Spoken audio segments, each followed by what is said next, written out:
E aí, mundo melhor, como você está? Tô num cenário diferente aqui, dirigindo para falar de política. Cleiton Lima aí no canal Mundo Melhor. Desculpa, não vou poder olhar para vocês porque eu tenho que prestar atenção no trânsito. E a ideia é até fazer esse vídeo assim dessa forma, porque para mostrar um pouquinho até do desânimo, o desânimo sobre o tema. A política atualmente não está ajudando muito a gente a falar a respeito, né? Apesar de que a gente quer muito falar de política, muita gente quer falar de política, né? Mas o problema é o que falar sobre a política, né? Os cenários que a gente tem convivido atualmente, os fatos que vêm acontecendo atualmente, andam deixando muito a desejar. Eu acho que os últimos acontecimentos aí, e quando a gente fala últimos acontecimentos, fica até meio estranho, né? Porque os últimos acontecimentos que eu quero falar não são esses de ontem, ou de anteontem, ou da semana passada, não. Acho que os últimos acontecimentos marcantes na política aí foram as manifestações populares que nós tivemos aí mais recentemente, né? Em específico do dia 7 de setembro. Tentou-se fazer uma manifestação no dia 12. E repercussões que vieram a respeito delas, eu acho que trouxeram um certo desânimo para uma parcela da sociedade que deseja de fato mudança, né? Por que eu tô dizendo isso? É fato que o nosso país vive uma situação de medo. E o medo, ele é muito complicado. O medo, ele muitas vezes nos leva a caminhos que é difícil até nós mesmos entendermos o porquê estamos indo por esse caminho. E como que eu concluo a coisa dessa forma? Hoje, uma pessoa que declara voto, se ela fala que vai votar em alguém, por que ela fala que vai votar nessa pessoa? Hoje a gente tem uma polarização muito grande. As coisas estão muito divididas entre o bolsonarismo e o petismo. E eu nem quero falar especificamente Lula e Bolsonaro, porque eu acho que vai além disso. Mas essa polarização, ela se dá em uma maior parte por medo. Ou será que a gente de fato vive um ambiente onde dá pra gente bater no peito, ou as pessoas que declaram esses votos conseguem bater no peito e dizer embasadamente que tem razão em escolher uma dessas duas alternativas? Como que dá pra embasar isso? Como é que a gente consegue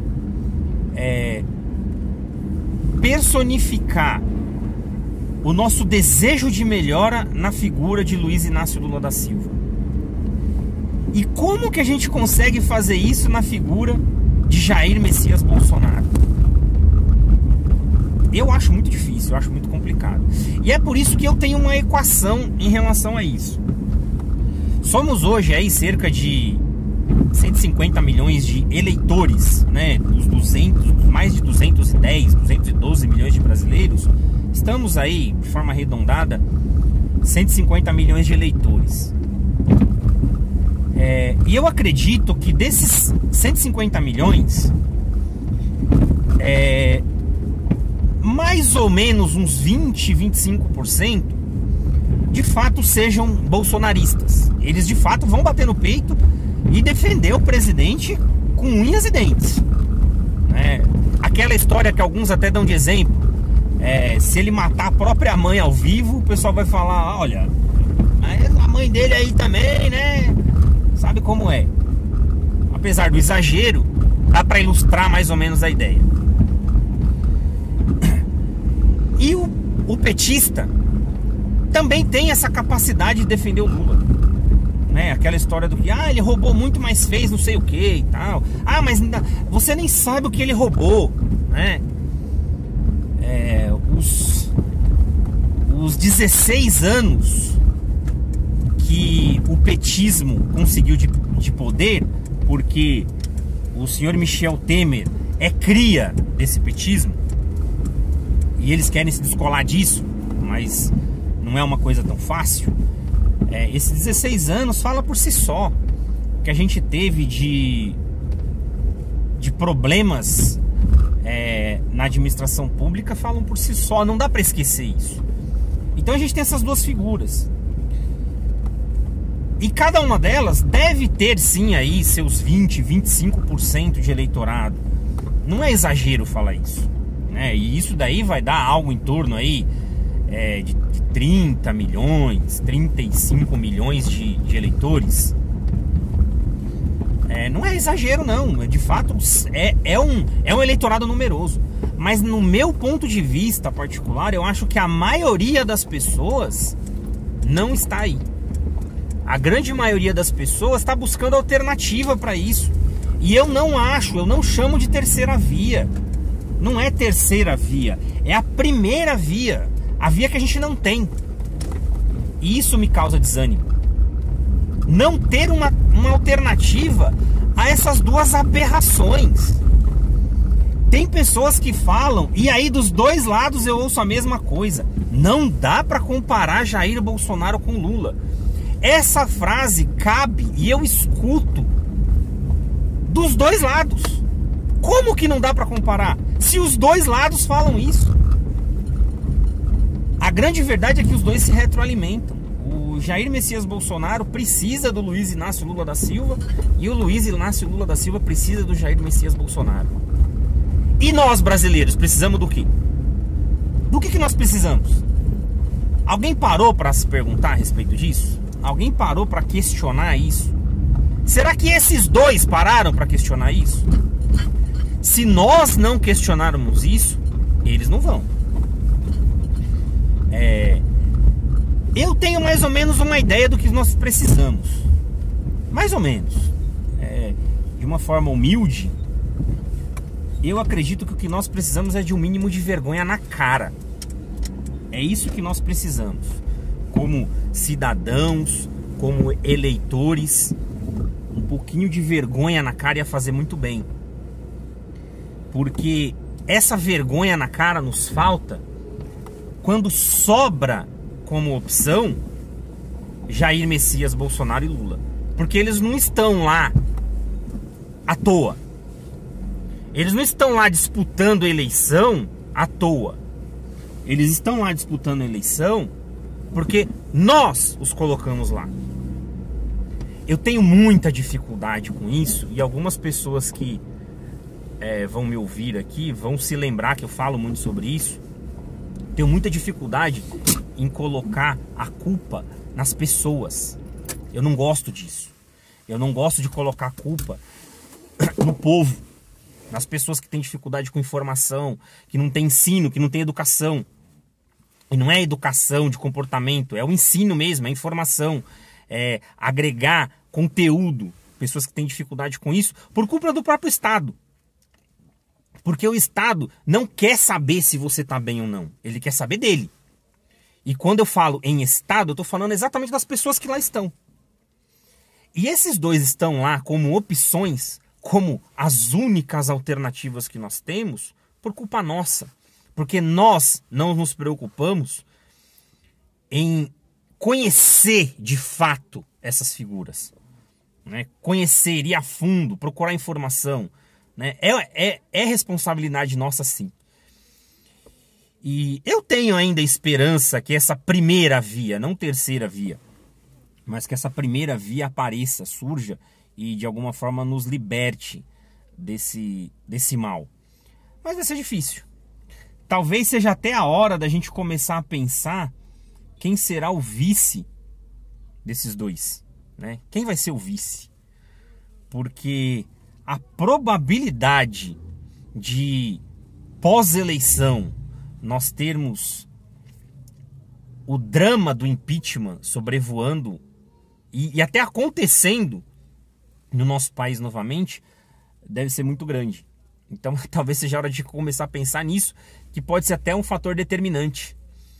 Porque certamente, se de fato se consolidar esses dois como as únicas alternativas, são as piores alternativas que nós temos, são as piores opções, né? São as piores.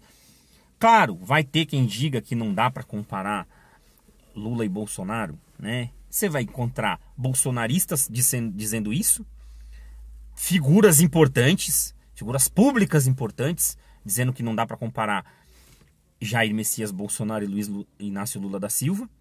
Vamos ter bolsonaristas falando isso e vamos ter petistas falando isso também.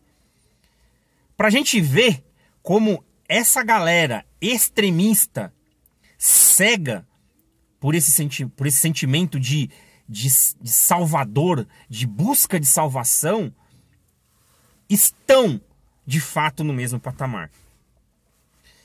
Eu acredito que ainda seja possível surgir uma alternativa. Espero que não uma alternativa mais do mesmo, como a gente vê por aí, né? Alguns nomes que a gente vê querendo ser essa alternativa me dão calafrios.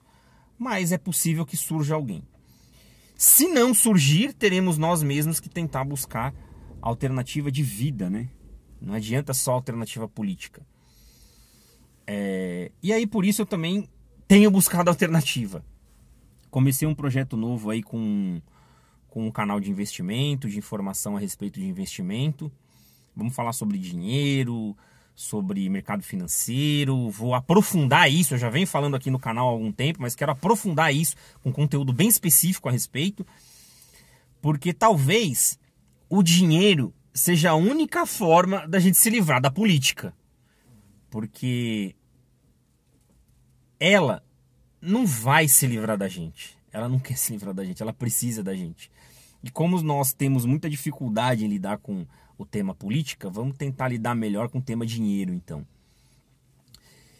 E o meu desânimo com relação à política, ele vai dentro do contexto. A eleição de 2018, ela trouxe algum fio de esperança, não na figura do Jair Messias Bolsonaro, mas na ideia de que o brasileiro ele virou uma chave. Só que aí veio a eleição de 2020 e foi um certo banho de água fria. E as últimas reações públicas, as últimas reações populares, as manifestações populares que a gente viu,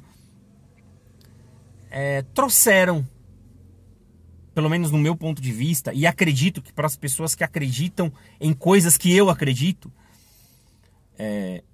que têm a mesma linha de raciocínio, também ficaram desanimadas.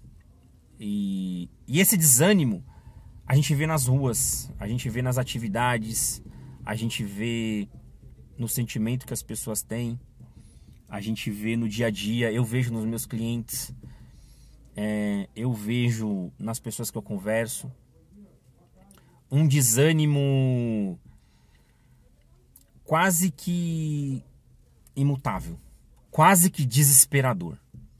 Quem sabe a gente consiga encontrar alternativa a isso. Não é uma palavra de otimismo, mas talvez uma palavra de esperança. Quem sabe daqui a um ano nós estejamos falando de algo diferente. É isso aí, mundo melhor. Tranquilidade a todos e sejamos felizes.